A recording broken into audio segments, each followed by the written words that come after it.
먼저 시작하기에 앞서서 간단하게 오늘 참석자 분들을 소개해 드리도록 하겠습니다. 뭐 다 아시긴 하시겠지만 그래도 예의상 한번 소개해 드리도록 하겠습니다. 먼저 저희 복지원의 관장이신 배영길 관장님 참석해 주셨습니다. 그 다음에 앞쪽에 계신 분도 제가 먼저 소개해 드리도록 하겠습니다. 네, 앞쪽에 계신 저희 대전대학교 심우찬 교수님 참석해 주셨습니다.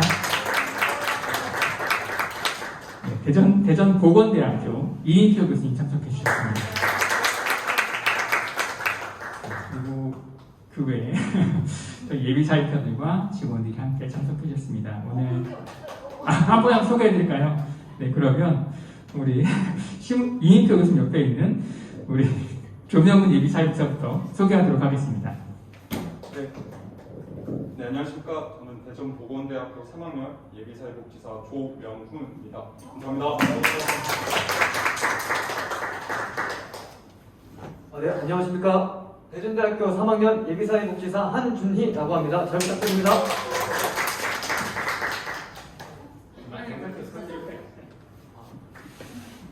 네, 안녕하세요. 저는 지역사회 통합돌봄과에서 일하고 있는 이한슬 사회복지사라고 합니다. 반갑습니다. 네, 안녕하세요. 저는 지역사회 변화기능과 김경선 사회복지사입니다. 네, 안녕하세요. 저는 대전대학교 3학년 재학 중인 예비사회복지사 곽연희라고 합니다.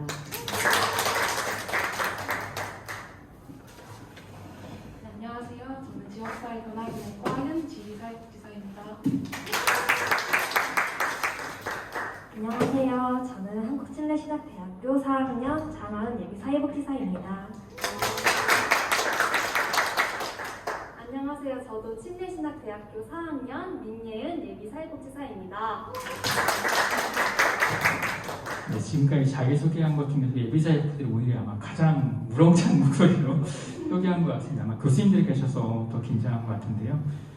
원래는 저희가 복식에는 뭐 기본적으로 인사말도 하고 경로사도 하고 하긴 하지만 이따 중간평가에 끝나고 나서 교수님들 슈퍼비전과 관장님들 슈퍼비전 시간이 따로 정해져 있어서 앞에 부분들은 생략하도록 하겠습니다. 네, 많이 부탁드리겠습니다, 교수님.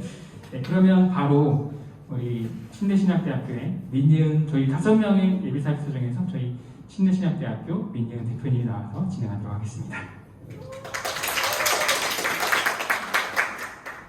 안녕하세요. 저는 방금 소개해드렸던 침례신학대학교 4학년 민예은 예비사회복지사입니다. 이번에 사회자를 맡아서 굉장히 설레고 기대가 되는데요. 이번 이제 중간 평가의 시간 저희 함께 즐거운 분위기를 함께 만들어가요.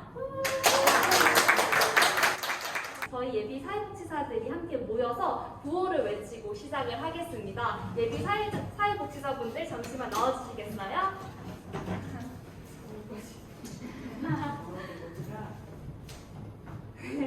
네, 안녕하세요. 저희는 생명복지관 여름 동안 이제 함께 실습을 진행할 예비사회복지사들입니다. 저희의 팀명은 생명5입니다. 자, 그러면 구호 외치고 우렁차게 시작하겠습니다. 우리 실습 어떻게? 아자! 화이팅!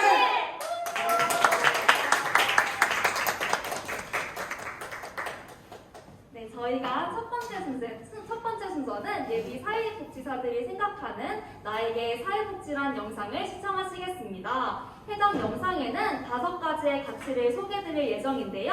한 명의 사회복지 가치가 담긴 영상이 마치면 중간중간 영상에 있는 내용에 대하여 사회복지사분들의 인터뷰를 함께 진행하며 시작될 예정입니다. 그러면 영상 시청하시겠습니다.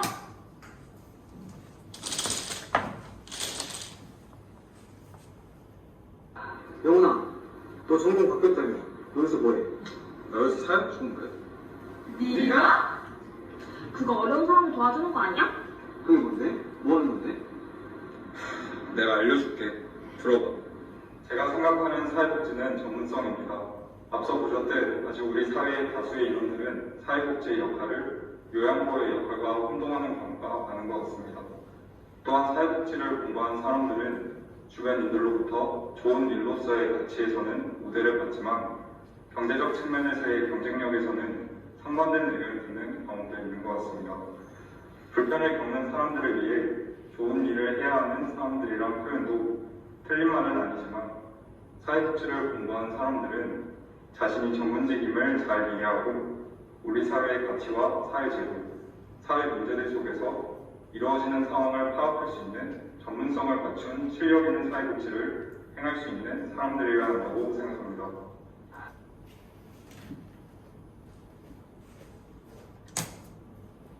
네, 저는 영상 속에서 사회복지의 전문성에 대한 가치를 담아보았는데요. 이 가치에 대해 실무자분들의 의견을 여쭤보고 싶습니다. 사례와 관련해서 보고 들었던 느낌이나 가치에 대해 조언에 대해 말씀 부탁드리겠습니다. 답변을 듣고 싶으신 의견이 있으신 분은 손을 들어주시면 감사하겠습니다. 없으시면 제가 지목을 들어가겠습니다. 제가 의견을 듣고 싶은 이한슬 선생님께 마이크를 넘기도록 하겠습니다. 죄송하지만 그 질문 다시 한 번만 말씀해 주실 수 있을까요? 사례와 관련해서 보셨던 느낌이나 제가 말씀드렸던 가치에 대한 조언에 대해서 한 말씀 드리도록 하겠습니다. 네, 저도 항상 사회복지가 무엇인가에 대해서 많은 질문을 들어왔고 고민을 했는데 저도 실무자가 된 지 오래되진 않았지만 전문성이 정말 필요하다고 생각이 많이 들어요. 특히 실습할 때와는 다르게 그 대상자분을 직접 만나 뵙게 되니까 그렇게 전문성을 가진 만큼 더 많은 정보와 그런 것들을 드릴 수 있다는 생각이 들어서 전문성이 필요한 건 정말 맞는 것 같고 그래서 더 계속 발전하고 노력하는 사회복지사가 되는 게 중요하다는 생각이 듭니다. 감사합니다. 다른 의견 가지신 분도 계실까요? 네, 없으시면 마치도록 하겠습니다. 말씀해주신 이한슬 선생님께 감사드리겠습니다. 선생님의 의견에 공감할 수 있었던 시간이 되었던 것 같습니다. 다음으로 한준희 예비사회복지사의 영상을 시청하도록 하시겠습니다.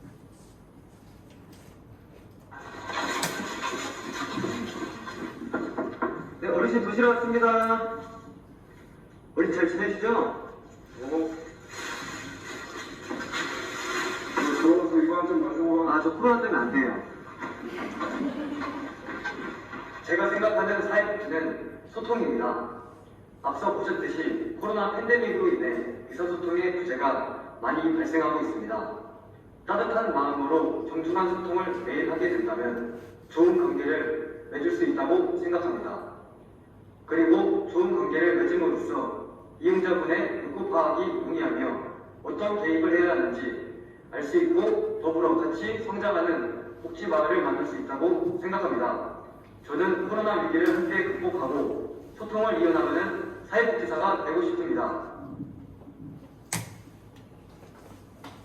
소통의 영상에 대해 시청하셨는데요. 사례와 관련해서 보고 들었던 느낌이나 가치에 대해 조언 말씀 부탁드리겠습니다. 혹시 말씀하실 분 있으시면 손을 들고 말씀해 주시면 되겠습니다.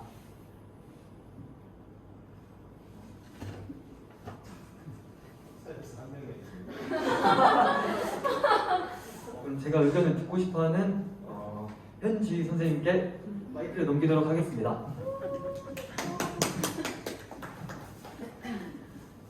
눈치를 채고 나가신지 잘 모르겠어요. 말씀드리면 저도 우리 마을 주민분들과의 소통에서부터요 관계가 만들어지고 그 관계가 이제 더 성장하고 이제 그렇게 된다고 생각해요. 그래서 말씀해주신 대로 소통을 이어나가는 사회복지사라는 가치가 굉장히 훌륭하고 가장 기본이 되는 그런 가치인 것 같아서 되게 저도 좋게 봤고 저도 소통을 아무래도 코로나가 많이 좀 다시 또 심각해지고 있는 상황이고 그렇다 보니 그 속에서 소통을 할 수 있는 방법을 계속 강구해서 말씀하신 대로 소통을 위한 사회복지사 되었으면 좋겠습니다. 현지 선생님의 의견을 통해 소통의 중요성에 대해 다시 깨닫게 되었습니다. 감사합니다. 이어서 영상 시청하도록 하겠습니다. 오늘 장애인식 개선 교육해주실 강사님이십니다. 안녕하세요. 자, 이제 시작해볼까요? 저희는 장애인식 개선을 교육을 할 건데요.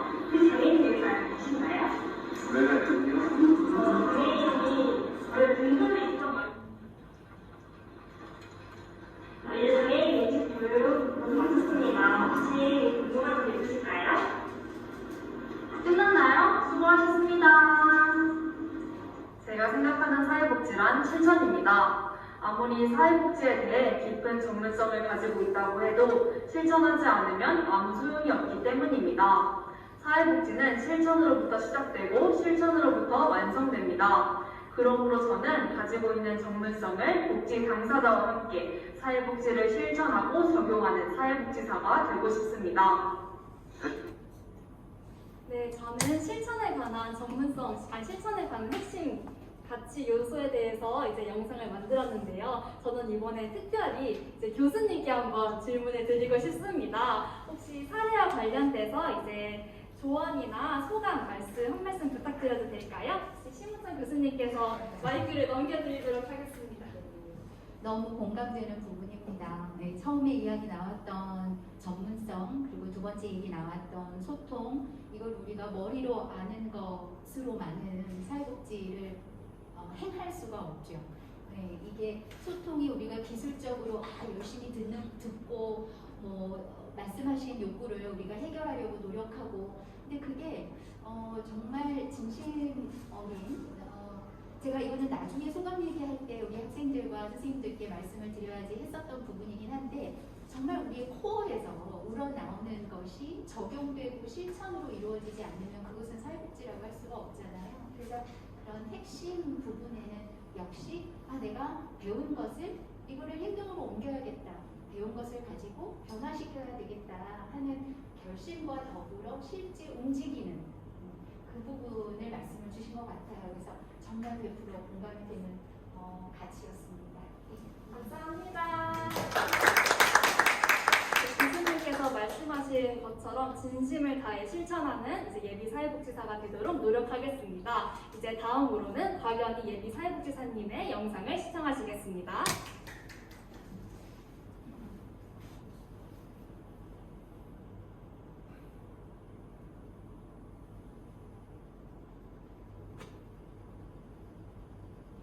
소리가 안 들리는 것 같은데 한번 확인 부탁드려도 될까요?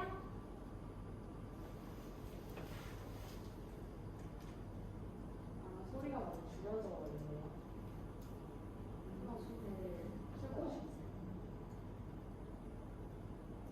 네, 지난주 생각. 네, 안녕하세요. 저 생명종합사회복지관 곽연희 사회복지사입니다. 네, 무슨 일로 전화 주셨을까요?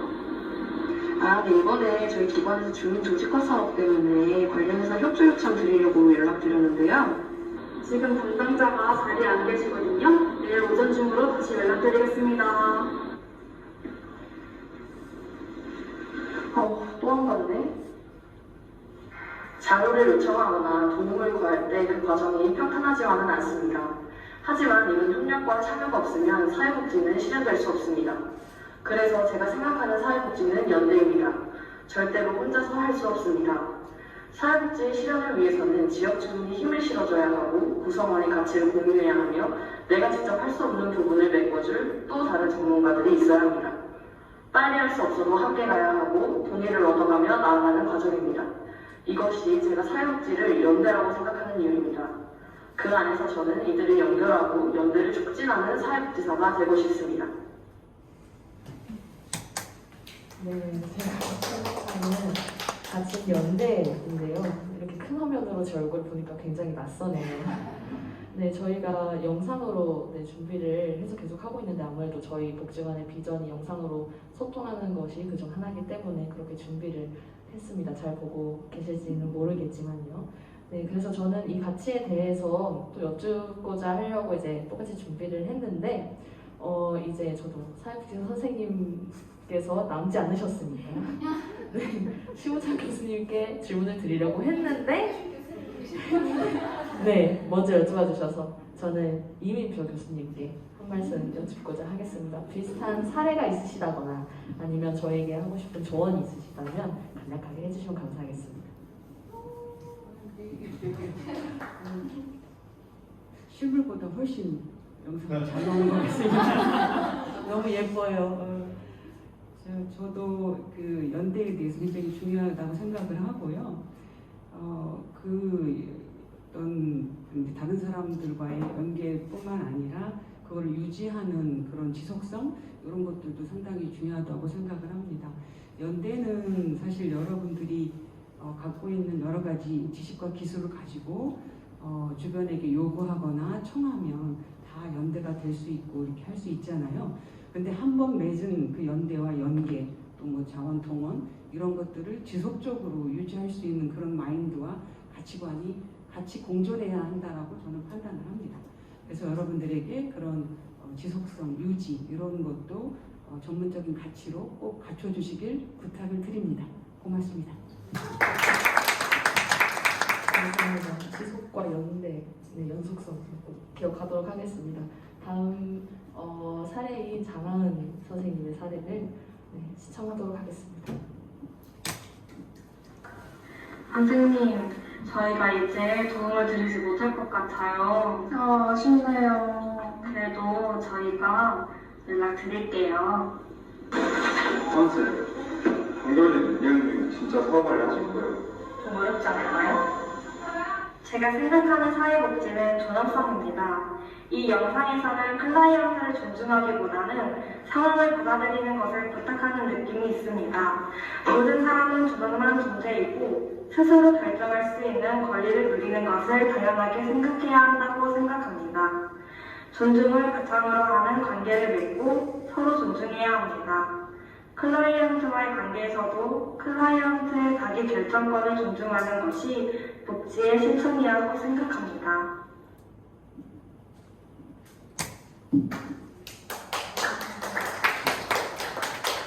네, 존엄성에 대해서 영상 시청하셨는데요. 혹시 다음 안 계시죠? 하셨잖아요.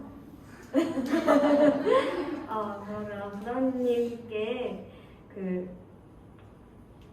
이것과 존엄성과 관련해서 사례라던가 아니면 느낌 아니면 가치에 대한 조언에 대해서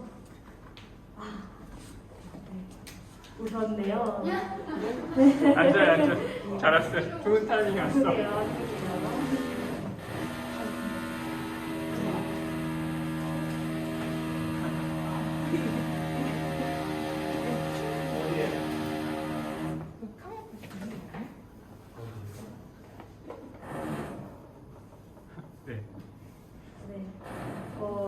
윤지 박사님께서 우선 더 질문을 드리려고 하는데요. 영상을 보지 못하셔서 영상을 다시 한번 보여주세요. 다시 한번 영상을 시청하고 그 다음에 질문 드리겠습니다. 질문의 답변을 준비하셨습니다. 선생님, 저희가 이제 도움을 드리지 못할 것 같아요. 아쉽네요. 그래도 저희가 연락드릴게요. 선생, 동결된 민영님 진짜 사업 알려줄 거예요. 좀 어렵지 않을까요? 제가 생각하는 사회복지는 존엄성입니다. 이 영상에서는 클라이언트를 존중하기보다는 상황을 받아들이는 것을 부탁하는 느낌이 있습니다. 모든 사람은 조건만 존재이고 스스로 결정할 수 있는 권리를 누리는 것을 당연하게 생각해야 한다고 생각합니다. 존중을 바탕으로 하는 관계를 맺고 서로 존중해야 합니다. 클라이언트와의 관계에서도 클라이언트의 자기 결정권을 존중하는 것이 복지의 실천이라고 생각합니다.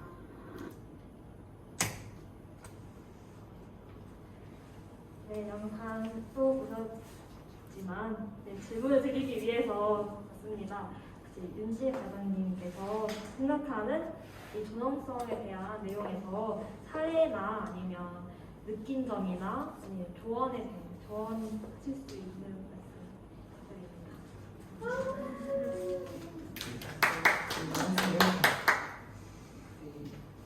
엄청 부담되는 장면이거든요. 근데 지나가다 보면은 존엄성이나 자기결정권도 정말 중요해서 사례관리 진행할 때 엄청 고려를 하는데 과연 이 자기결정권이 어디까지 자기결정권을 이걸 해야 될까라는 사례관리자에 좀 고민이 되는 것 같아요. 그럴 때마다 부장님, 관장님께 많이 그런 시간을 받긴 하는데 최대한 저희는 이제 당사자의 자기결정권을 존중을 하고 복지하는 실천을 하고 있고 다만 이게 윤리적인 부분이나 어떤 부분에서 조금 어려운 부분이 있다는 부분은 사례관리자의 입장이지만 여기에 대해서 가치나 아니면 그런 부분들이 위반되지 않는 선에서는 안 되는 부분을 말씀드리는 것 같고요. 전환성도 중요하고 한데 저는 일단 사례관리자의 관계에 있어서 긍정적인 관계가 맺어진다면 그 당사자도 그 부분에 있어서는 정말 개방도 많이 하시고 그런 다음에 사후관리 부분도 어느 정도 신뢰관계가 있다면 되게 긍정적인 관계가 많이 맺는 것 같아요. 근데 처음부터 관계가 잘 맺어지지 않고 그냥 여기 복지관은 그냥 받는 지원해주는 곳이구나 라는 것만 있다면 사례관리에 있어서 사례관리자와 그 당사자의 관계는 그냥 죽어가는 관계가 되는구나 라는 생각이 들어서 그래서 자기 결정권이 중요하지만 거기에 있어서 사례관리자의 역할도 정말 중요하구나 라는 생각이 들었던 것 같습니다. 감사합니다. 감사합니다. 사례관리자의 역할 제일 중요하다고 말씀해 주셨는데요. 이제 다음 뒤 영상을 보도록 하겠습니다. 결정권을 존중하는 것이 복지의 실천이라고 생각합니다. 둘, 셋! 저희의 사회복지는 혼자 하는 것이 아니라 함께하는 것입니다.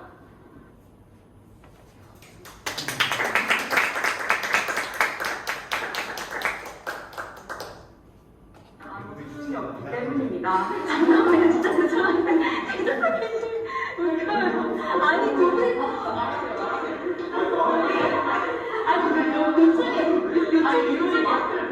여기 봐서 지도로 죄송해요.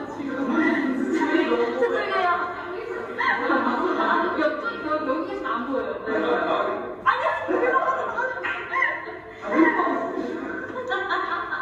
관심 이쪽으로 시작. 둘, 셋!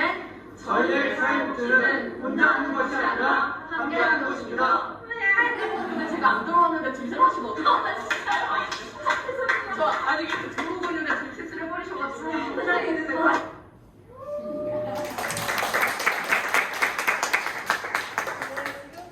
영상 시청을 통해서 예비 사회복지사들의 가치를 알아보았는데요. 지금 해당 영상을 통해서 또 깊은 조언을 나누신 모든 분들께 감사의 말씀 다시 한번 전해드립니다. 저희가 이제 다음 순서로 2주 실습을 하면서 느꼈던 소감과 앞으로의 목표에 대하여 말씀드리고자 합니다. 그럼 저희 앞에 계신 동명훈 선생님부터 이제 자신에 대한 소감이랑 목표 말씀해 주시겠습니다. 네, 예비사회복지사 주영입니다. 저는 2주간의 실습을 진행함에 있어서 추상적이었던 사회복지사의 역할과 지역사회를 바라보는 관점에 대해서 좀 더 구체화할 수 있었던 시간이 되었던 것 같습니다. 앞으로 실습을 진행하는 데 있어서도 프로그램의 목적성과 평가에 입각하여 어떠한 사회복지 실천을 할 수 있는가에 대해 깊이 고민하면서 미래 예비 사회복지사로서의 목표와 역량을 키워나갈 수 있도록 정진하도록 하겠습니다. 감사합니다.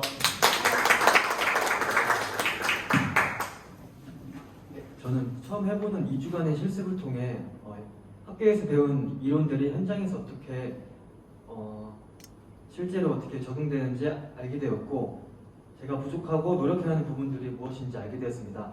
그래서 남은 2주간 제 자신의 능력에 대해 되돌아보면서 문제점들을 해결하기 위해 노력할 것이며 전문적인 지식과 능력을 갖추기 위해 더 나아가는 예비사회복지사가 되겠습니다.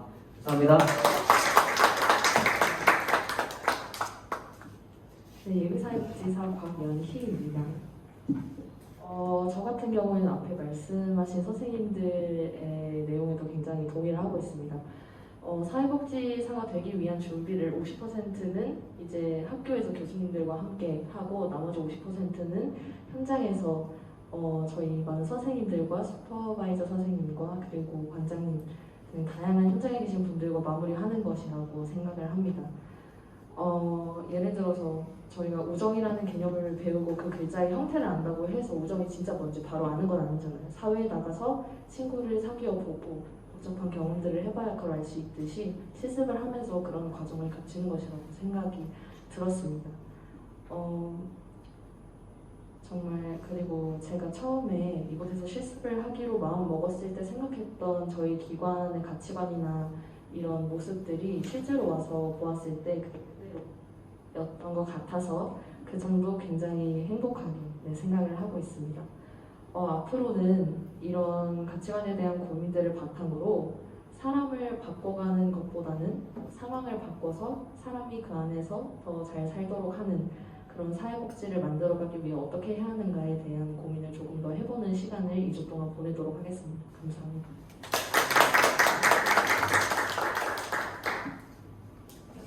안녕하세요. 예비사회복지사 장하은입니다. 지금까지 사회복지 하면서 제일 몰입도가 높았던 시술기간이 아니었나 싶습니다.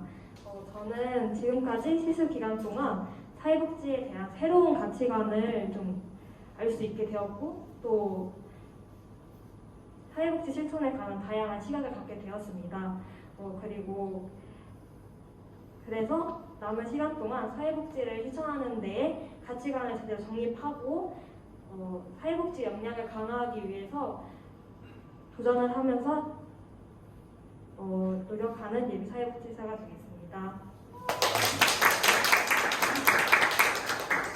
안녕하세요. 저는 예비사회복지사 민예은 예비사회복지사입니다. 저는 2주 동안 실습을 하면서 사회복지의 방향에 대해서 찾아가는 시간을 보냈습니다. 제가 생각하는 사회복지의 방향은 주민이 직접 주체성을 가지고 사회복지를 실천하는 것입니다. 저는 남은 2주 동안 이 방향성을 토대로 현장에서 직접 경험하고 실천하는 시간을 가지고 싶습니다. 이를 통해 제가 그린 사회복지에 대하여 더 다가가고 구체화시키는 시간을 가지고 싶습니다. 감사합니다. 저희가 이제 한 명 한 명의 소감에 대해서 저희가 이제 들어보았는데요. 저희가 마지막으로 공동의 목표를 준비했습니다. 지금까지 들어보았을 때 저희의 공동된 목표는 실천인 것 같습니다. 앞으로 실천 방법과 평가 방법에 관한 것들을 더 구체화하는 시간을 갖도록 하겠습니다.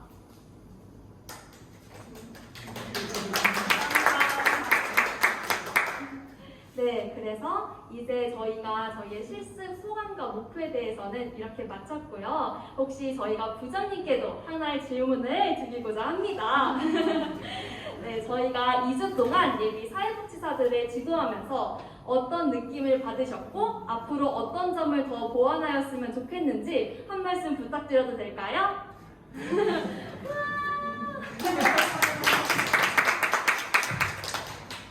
네, 떨리네요. 이렇게 이야기하려니까 많이 어려운데 예비사회복지사들 항상 저희 복지관 선택한 것만으로 전 참 감사한 일인 것 같습니다.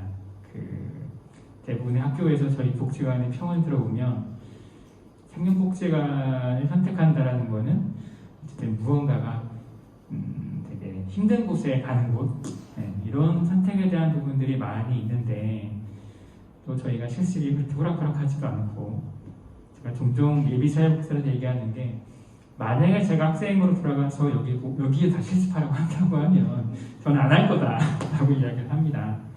그만큼 힘든 과정 속에서 이 부분들을 함께 해줘서 먼저 감사하다는 말씀을 전하고 싶고요. 모든 실습 예비사회복지사들은 항상 이야기를 합니다. 복지관에 왔을 때 무엇 때문에 과연 내가 지역사회복지를 선택을 했을까? 나는 이 사회복지에 대해서 마을이 클라이언트라고 하는 부분들을 어떻게 생각하는가? 그리고 학부 때부터 학교를 다닐 때 내가 꿈꾸는 사회복지는 과연 무엇이고 내가 선택한 길은 도대체 이 생명복지관과 내가 생각하는 이 방향과 이 부분들이 일치했을 때 저는 만족도가 높은 그리고 향후 내가 길을 가는 과정 속에서 선택하는 길이 맞지 않을까 싶습니다. 가장 아쉬웠던 부분들이 그거였던 것 같습니다. 지금의 예비사회복지사 기수가 아니라 학생들에 대한 공통적으로 물어보는 질문 중에 하나가 진로가 무엇이냐라고 물었을 때 대다수의 예비사회복지사들이 이야기한 것 하나가 저는 종합사회복지관에 가고 싶습니다 라고 이야기합니다. 그러면 중복에 왜 가고 싶어요? 라고 물어보면 공통적인 이야기입니다. 아직 저는 진로를 정하지 못했습니다. 중복에 가면 다양한 것들을 경험해보고 만날 수 있기 때문에 저는 종합사회복지관에 가고 싶습니다. 물론 이 말이 틀린 말은 아니라고 생각합니다. 진로를 저 또한 학교 다닐 때 졸업하고 나서도 제가 복지관을 다니는 과정 속에서도 제가 어떤 사회복지를 하고 있는가 많이 반성도 하고 그런 고민도 많이 있었는데, 실제 종합사회복지관은 어떤 진로를 정하는 곳의 통로도 아니고 그냥 다양한 사람들을 만나기에 온 것도 아닙니다. 종합사회복지관이라고 하는 부분들에 대해서 정말 이 지역사회복지라고 하는 부분들, 마을이 클라이언트다, 주민이 클라이언트라고 하는 부분들을 다시 한번 잘 남은 기간 동안에 알아가는 시간이 되었으면 좋겠습니다. 감사합니다. 감사합니다. 저희가 부족한 점도 많지만 앞으로의 실습 과정을 통해서 더 성장해 나가는 예비 사회복지사가 되도록 노력하겠습니다. 네, 저희가 다음으로는 교수님의 말씀을 한번 들어보려고 하는데요. 어떤가요? 우리 학교 학생들 실습 잘 하고 있는 것 같나요? 혹시 심우찬 교수님께서 한 말씀 돌아가면서 말씀 부탁드리겠습니다. 제가 먼저 해도 되나요? 네. 이게 제가 발언할 수 있는 마지막 기회인 거죠? 하고 싶었던 얘기를 지금 다 하겠습니다. 네. 저는 처음에 기관 방문을 하기 시작했던 제가 대전에 온 게 2008년인데 처음에 실습생들을 보내놓고 기관 방문을 나올 때 그렇게 마음이 쫄리더라고요. 왜냐하면 교실에서 만나는 우리 학생들의 표정은 항상 어둡고 찌들어 있고 그리고 졸려하고 그래서 그런 학생들을 실습지에 보내놓고 이거 어떡하지? 너무나 부족하기만 할 것 같고 준비되지 않은 학생들을 보내놓은 자식을 보내놓은 어미의 마음으로 너무 마음이 쫄린 상태로 나왔었는데 해가 거듭하면 거듭할수록 현장에서 만나는 우리 실습 학생들의 표정은 수업 시간과는 너무나 다른 거예요. 너무 밝고 명랑하고 맑고 신나있고 그런 모습들을 볼 때마다 조금씩 제가 물론 교수로서 충분히 준비시켜 내보내지는 못하지만 우리의 현장은 우리 학생들의 마음속 깊이 묻어있던 교실 안에서는 결코 보여주지 않는 그 열정을 끄집어내 주시는구나 하는 것을 제가 체험적으로 느끼면서 너무너무 현장에 감사하고 있습니다. 그래서 오늘도 이런 실습의 분위기라면 나 또 해도 될 것 같은데 하고 싶은데 하는 마음이 들 정도로 여러분들의 열정과 그 마음, 너무나 맑은 마음이 너무 감사하고 감동이었습니다. 제가 길게 얘기하면 안 되니까 마무리를 해볼 텐데요. 저는 오늘 이렇게 나오면서 무슨 이야기를 남길까, 무슨 이야기를 해드리면 도움이 될까 고민을 하던 중에 마침 제가 최근에 접하게 된 로고테라피, 그러니까 트라우마 치료의 하나의 접근 방법인 로고테라피를 공부를 하면서 너무 제 마음을 울린 귀절이 하나 있었어요. 한 번도 상처받지 않았던 사람처럼, 한 번도 병들지 않았던 사람처럼, 한 번도 아파보지 않은 사람처럼 앞으로의 삶을 살자. 그것이 이제 로고테라피의 기본 목표입니다. 그러니까 그 얘기가 뭐냐면 병이 드는 것은 우리 육체잖아요. 그렇죠? 근데 그렇게 한번 병이 들고 나면 앞으로 살면서 또 병들면 어떡하나 하고 불안해집니다. 또 상처받았던 사람은 그런 상처를 또 인간에게 받을까봐 새로운 사람을 만나고 사랑을 하는 것을 주춤해합니다. 우리 실천 현장에서 소진이 오는 이유는 이렇게 병들고 상처받고 하는 경험들이 누적이 되면서 애초에 우리가 사회복지를 해야 되겠다, 나는 사회복지사가 될 거야 라고 결심을 하게 되었던 나의 마음 깊숙이 있었던 너무나 순수한 영혼, 그것을 자꾸 밑으로 내려버려요. 상처가 그거를 자꾸 억누르고 병들었던 마음은 우리를 자꾸 억누르죠. 그런데 병은 신체가 얻는 것이고 마음의 상처는 그 트라우마를 기억하는 해마가 얻는 것이지, 우리가 처음에 사회복지를 하기로 했던 그 영은 결코 병들거나 상처받지 않는다는 얘기예요. 로고테라피의 원칙은. 그래서 그 영이 지금 여러분들 오늘 모습을 보여주셨어요. 너무 신나하고 어찌 같이 가치에 대해서 생각하면서 너무 흥분되어 있고 그러니까 우리가 쉽게 얘기하면 초심을 잃지 말라 그러잖아요. 결국은 핵심은 그건 것 같아요. 여러분들이 사회복지를 해야지 난 너무너무 훌륭한 사회복지사가 될 거야 했던 지금의 이 마음은 결코 상처받거나 병들지 않을 겁니다. 이 세상에 아무리 힘든 환경을 우리에게 던져주더라도 그래서 한 번도 상처받거나 병들지 않았던 사회복지사처럼 앞으로도 여러분들의 활약을 기대해 보겠습니다. 감사합니다.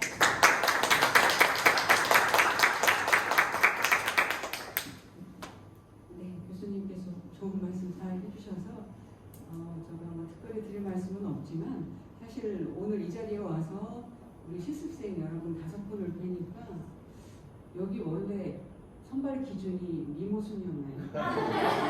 왜 이렇게 다들 예쁘고 잘생기고 멋진 훌륭한 남녀 5분이 모이신 것 같아요.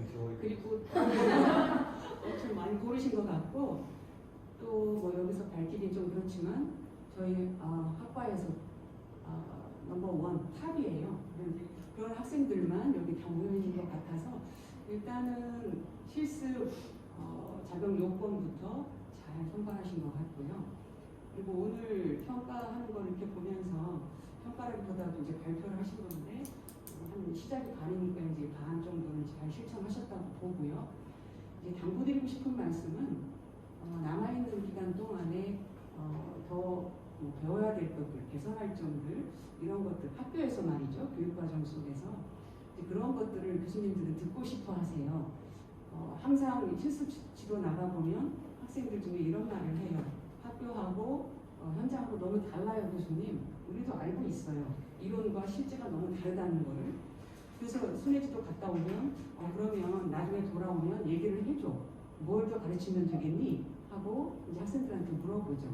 근데 이제 사실 정작 말은 잘 안 해주지만 이제 새로운 교과가 또 생기고 세미나 수업이 있으니까 아마 그때 와서 많은 말씀들을 이제 해주실 거예요. 이제 실습생들이 돌아가시면 그때 이제 좋은 말씀들 많이 해주시고 또 개선할 사항들을 많이 말씀을 해주셔야 학교에서 더 좋은 커리큘럼으로 여러분들을 또 가르칠 수 있고 이제 교수 입장에서는 아무튼 그렇습니다.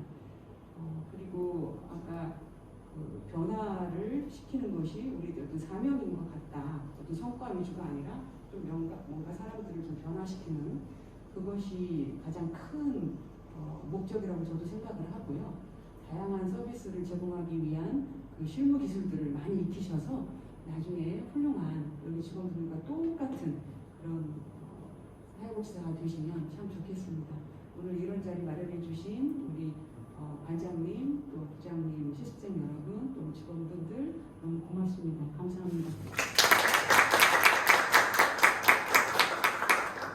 네, 감사합니다. 저희가 학교에 들어가기 전까지 많이 경험하고 가도록 하겠습니다. 저희가 지금까지 부장님과 교수님의 이제 말씀을 들어보았는데요. 저희가 이제 관장님의 말씀을 들어보지 않을 수가 없죠. 네, 혹시 관장님께도 한 말씀 부탁드려도 될까요? 예. 사랑들 어린이집 뭐죠? 신입생 환영회 하는 느낌이에요. 크게 2가지 말씀을 드리려고 하는데 하나는 아까 사회복지사를 나는 뭐라고 생각한다는 5가지에 대해서 이걸 일일이 말하면 강의가 되니까 그러지 말고 제가 느끼는 것들. 전문성은 기술로만 생각하지 않았으면 좋겠다. 옛날에는 자존감 향상 프로그램, 사례관리, 문제 해결 기법 이런 거 몇 개 잘하면 사회복지가 기술이 많다라고 생각했어요. 특히 최근에는 프로포잘 기술을 잘하면 대우도 좀 받아요. 근데 물론 그건 기술이죠, 그죠? 근데 그 기술이 어떻게 작용하지? 예를 들어서 그것을 잘하면 사람도 변화를 시키고 마을도 변화를 시킬 수 있는 힘이 돼야 되는데 기술만 있지 그것이 안 돼버리면 그건 무슨 의미가 있을까? 더 중요한 거는 우리가 살아가는 사회복지에서는 아까 민간 협력도 중요하고요. 여러 가지 중요한 게 많거든요. 근데 그런 고민을 하지 않아요. 그러니까 자꾸 스페셜리스트 이런 부분이 그냥 기술의 전부인 것처럼 생각하는 것은 제가 볼 때는 아닌 것 같아요. 저도 그런 거에 빠져서 한때 프로포잘에만 막 미쳐갖고 더 잘하려고 그랬던 적이 있었는데 기술을 넓게 봤으면 좋겠다. 첫 번째가 소통에 대한 얘기를 하는데 아까 아까 소통 얘기 다 맞아요. 근데 제가 느끼는 소통은 달라요. 최근에는. 옛날에는 소통을 찾아서 할 수 있었잖아요. 그죠? 마음만 먹으면. 근데 코로나가 되니까 소통을 하고 싶어도 못하는 거예요. 그죠? 그런데 더 중요한 거는 하고 싶어도 못한다는 현상이 중요한 게 아니라 그거로부터 장기화됐을 때 고립된 사람들은 과연 어떤 것일까라는 그 책임을 누가 지지? 이런 게 문제. 그러니까 소통이 중요하고 나는 소통을 요구하는데 도시락을 주면서 우선 돌아가시지 마세요. 이렇게만 하고 있는 부분들은 소통이라는 측면들을 우리가 너무 협의적으로 생각한다라고 생각해요. 더 중요한 건 뭐냐면 그들이 소통을 할 수 있도록 도와줘야 되는데 그렇잖아요. 주민들이 직접. 근데 그런 거에 대한 우리 대안은 없는 것 같아요. 아직. 그래서 소통의 문제는 관계의 단절, 고립의 문제들 속에서 더 절실하게 우리가 느끼고 방법을 찾았으면 좋겠다. 아까 이제 실천 얘기했는데 전북대에 계신 최욱희 교수님은 그런 말씀하셨어요. 기록하지 않으면 실천하지 마라. 기록이 중요하다는 말씀이세요. 또 하나는 당진 북부 사회복지관에 있는 이건일 관장인가요? 그분을 최근에 만났는데 그분은 그런 표현을 하더라고요.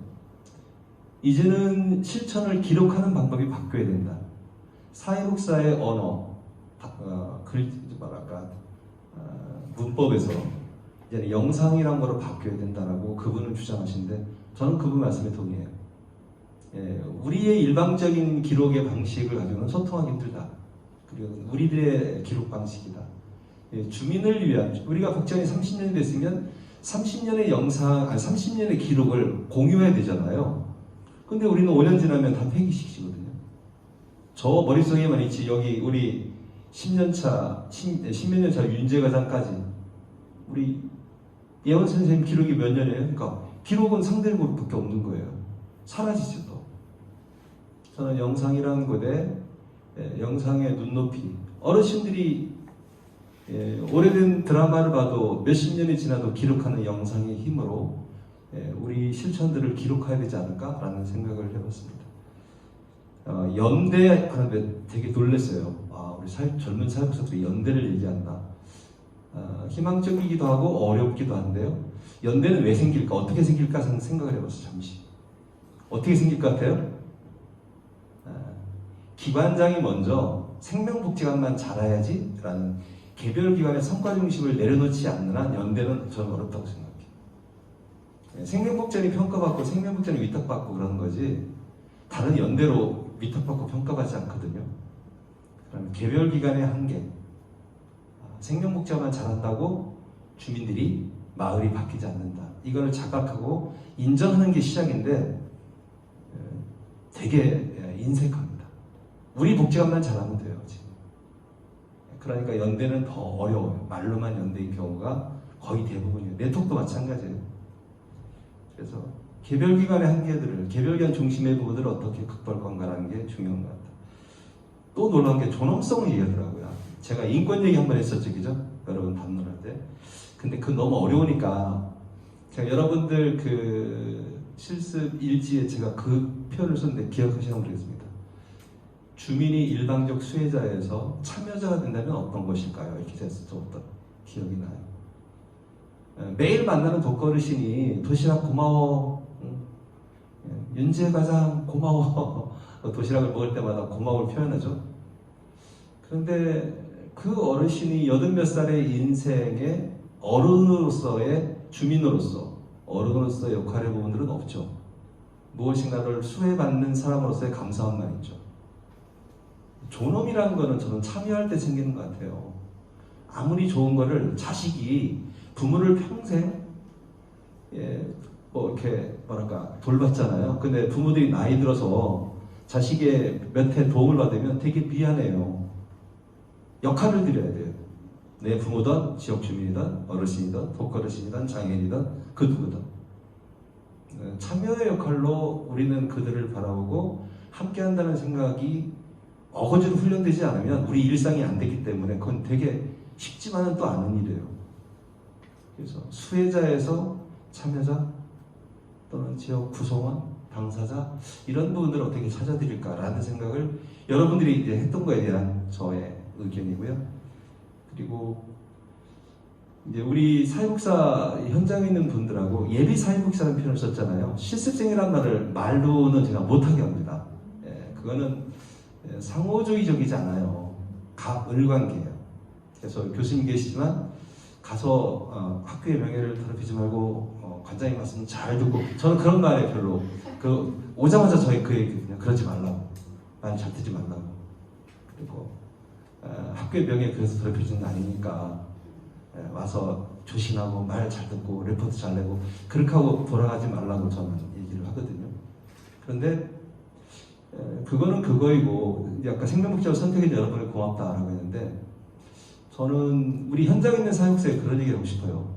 혹시 생명복지관이 빡세기만 한 곳이고 내용이 없는 곳이라면 과연 어떨까? 우리가 과연 그만큼의 내용을 지금 갖추고 있나? 옛날 얘기하는 거지만 옛날에 6주 했거든요. 저희들 3주 할 때 6주 했어요. 그래도 전국에서 모였거든요. 그래서 복지관 기반별로 한 명씩만 뽑았어요. 중부권, 또 밑에 호남권에서도 없었고, 대전 말할 것도 없고, 그래서 한 10여 명을 뽑는데 엄청 고생했었어요. 또 그 친구들이 지금 여기 있는 현역에 있는 많은 직원들이기도 합니다. 그렇게 이제 이어져 가는 거죠. 그런데 이제 물론 여러 이유가 있지만 빡세기만 한 곳으로서 생명복지관이 아닌 그런 것들을 우리가 좀 잘 이어가야 되겠다는 생각을 한번 더 해봤습니다. 그리고 다시 말씀드리지만 아까 이 부장님 얘기가 약간은 겹치지만 이게 평가에 하니까 이것 또한 갑을관계고 2주 했던 거를 잘했나 보자 몇 점 이렇게 말하는 것들을 막 그 보고서를 만드는데 예전에 보니까 막 며칠을 밤을 새우고 당일날은 눈이 뻘개서 그냥 발표하고 그냥 맥이 풀려있고 막 그러더라고요. 보기는 좋은데 실습이 그러면 저는 잘못됐다는 생각을 하게 됐어요. 그건 뭐냐면 실습은 내가 어느 기관 갈 거야 이게 아니라 나는 어떤 사회복지사를 할 거야 라는 것들을 고민하는 것만 돼도 실습은 의미가 있다. 그리고 그런 고민하는 우리 예비 사회복지사들을 좀 격려하고 응원해주고 그 꿈을 독려해주는 자리가 돼야지 2주 동안 레포트 낸 거 잘 냈어? 과업 잘했어? 이게 따지는 부분들이 되는 것은 저는 실습의 사주를 통해서 그런 것이 전문성이 향상되거나 저는 그런 거 생각하지 않아요. 들어오면 다시 배워야 되고 당연히 현장에 맞는 내용을 당연히 학습하셔야 돼요. 그건 어쩔 수 없는 우리의 지금 모습입니다. 그런데 실습이 끝났는데도 불구하고 야 생명 빡셌어 그랬는데 내가 어떤 사회복지사가 될까? 나 어떤 사회복지를 좀 하고 싶을까? 그런 고민이 안 생겼다면 저는 실패였다고 생각하는 거예요. 그것들이 좀 있으면 나중에 여러분들이 졸업하기 전이던 또는 어디 여기 내야 되는데 내가 이런 꿈을 꾸고 있는데 부장님 저 거기 가는 게 맞을까요? 이런 고민들을 같이 나눌 수 있겠죠. 근데 만약에 그게 없으면 빡셌어 많이 배웠는데 그리고 여러분들이 이제 종복을 갈까 노복을 갈까 아니면 고생해서 정식복을 할까 그냥 그렇게 이유도 모른 채 그냥 그렇게 고민하는 모습들이 제 눈에는 많았어요.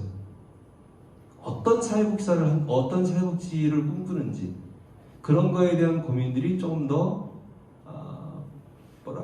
차오르고 그래서 조금 더 난 공부를 더 할 거야. 난 그래서 이런 것들을 내가 좀 더 준비할 거야.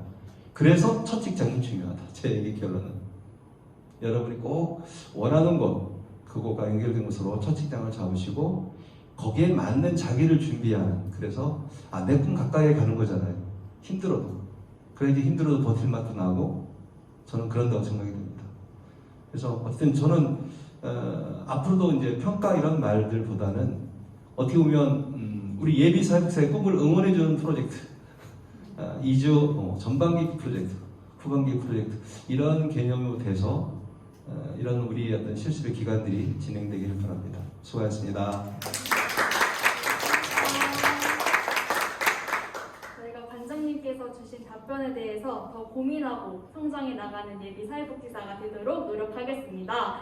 네, 저희가 이제 여기까지 준비한 순서는 모두 마쳤습니다. 바쁜 일정 가운데도 참석해주신 모든 분들께 감사하다는 말씀 다시 전해드리고 부장님과 관장님 그리고 실무자 선생님께서는 기관에서 그리고 교수님들은 학기가 시작되면 학교에서 다시 뵙도록 하겠습니다. 정말 지금까지 모두 참석해주셔서 모두 감사드립니다. 한 가지만 더 드리도록 하겠습니다. 아까 이야기 못했던 다 한 마디 들어가면서 했는데 우리 잠깐 질문할 때 나갔던 해명에서 우리 김경 선생님 비롯해서 우리 최수현 선생님과 윤혜원 선생님도 그래도 한 번씩 우리 예비사회부들에게 격려의 말씀을 한 번씩 했으면 좋겠고요. 그리고 개인적으로 꼭 들어보고 싶은 그 사회복사 말이 있는데 저 작년에 이한슬 예비사회복사가 아닙니다. 이한슬 사회복사가 작년에 저희 복지에 실습했었거든요. 그래서 이제 작년과 올해는 또 어떠한 기분이 드는지 한번 같이 이야기 나눠보면 좋을 것 같습니다. 먼저 우리 김경선 사회복사부터 우리 학생들에게 격려와 피어 스토리를 같이 좋을 것 같습니다.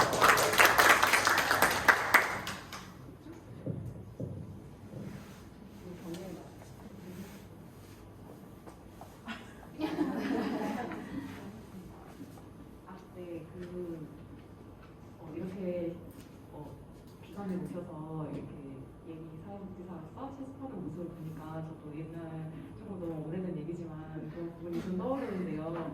그래서 정말 관장님 말씀처럼 이제 예비 사회복지사로서 어떤 사회복지사가 될지 그런 부분이 잘 생각할 수 있는 기회가 되었으면 좋겠습니다.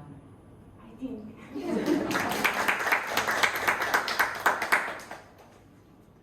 제가 하려고 했던 말을 다 해주셔가지고 갑자기 또 일단 되게 열심히 열정이 넘치게 해주시고 계신 것 같아서 저도 제 대학 생활 때 또 생각이 나는 것 같고 지금 이렇게 앞에서 다 말해서 저도 관장님 말씀처럼 뭔가 제가 어떤 사회복지사가 되고 싶은지 더 깊이 고민을 할 수 있는 그런 실습 기간이 되었으면 좋겠습니다.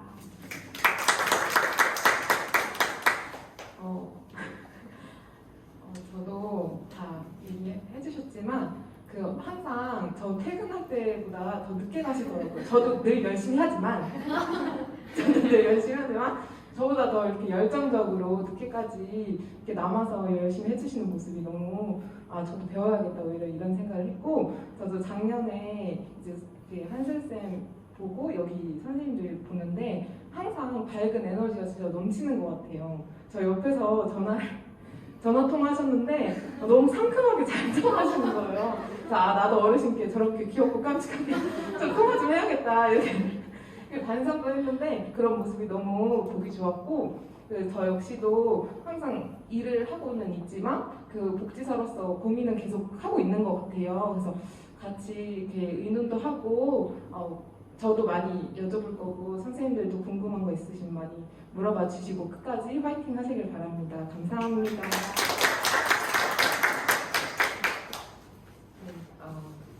사실 저는 제가 말할 걸 알고 있었기 때문에 저거 할게요. 저거 좀 말할까요? 저도 처음에 실습 시작하기 전부터 생명은 되게 빡세고 힘들다는 말을 많이 들었는데 그래도 저는 실습 한번 하는 김에 많이 배우고 그냥 힘들어도 추억이 되겠지 싶어서 했는데 저는 추억을 넘어서 여기 직장을 잡게 되었습니다.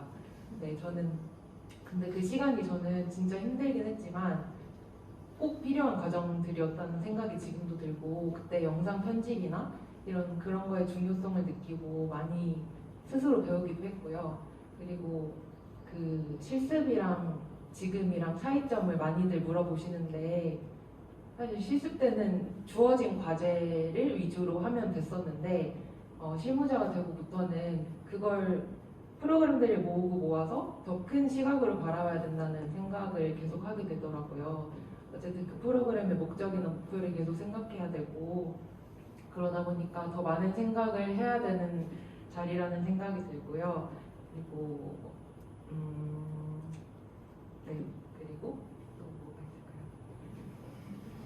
있을까요? 그리고 더 이렇게 이렇게 실무자들 간의 관계나 이런 것들이 중요하다는 생각이 들었고, 저희 선생님들 활동하실 때 되게 그 일정이 빡빡하셨을 텐데 제가 부탁드리는 거나 아니면 스스로 이렇게 잘 작성해서 오셔서 계획에 차질 없이 잘 진행하고 있고, 앞으로도 남은 일정들이 많은데 선생님들 주체적으로 저는 최대한 하실 수 있도록 노력할 테니까 많이 재밌게 참여해 주셨으면 좋겠습니다. 감사합니다.